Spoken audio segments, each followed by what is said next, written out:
తన రాజకీయ మనుగడకు యుద్ధాలను ఉపయోగించుకుంటారనే ఆరోపణ ఇజ్రాయెల్ ప్రధాని బెంజమిన్ నెతన్యాహుపై చాలా కాలంగా ఉంది. అనేక ఆరోపణలు ఎదుర్కొంటున్న ఆయన నిరంతరం యుద్ధం చేయటం ద్వారా తన మనుగడ కొనసాగిస్తున్నారని ఆయన రాజకీయ ప్రత్యర్థులు అంటారు.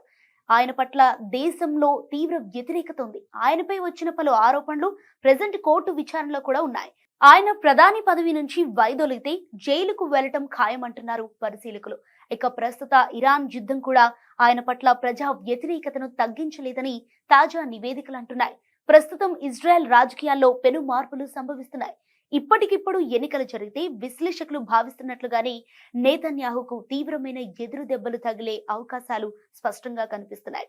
ఆయన ఎదుర్కొంటున్న రాజకీయ సవాళ్లలో మొదటిది బలంగా ఉన్న ప్రతిపక్ష కూటమి. నేతన్యాహుకు అత్యంత బలమైన ప్రత్యర్థులైన మాజీ ప్రధానులు నఫ్తాలి బెన్నెట్, యాయర్ లాపిడ్ చేతులు కలపటం అతిపెద్ద రాజకీయ పరిణామం అని చెప్పాలి. వీరు తమ పార్టీలను విలీనం చేసి యాగాద్ అనే కొత్త పార్టీని ఏర్పాటు చేశారు. రాబోయే ఎన్నికల్లో నేతన్యాహును గద్దె దించటమే వీరి ప్రధాన లక్ష్యం.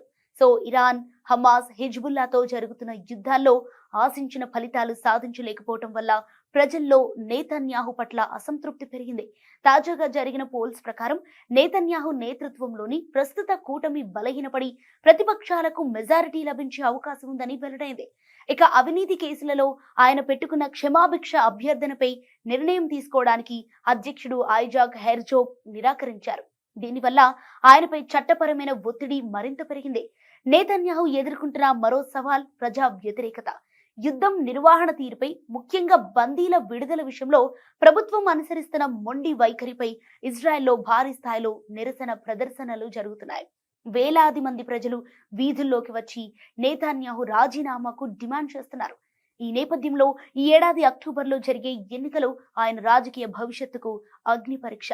యుద్ధం ముగిసే వరకు ఎన్నికల ప్రసక్తి లేదని ఆయన మొండిగా వాదిస్తున్నారు.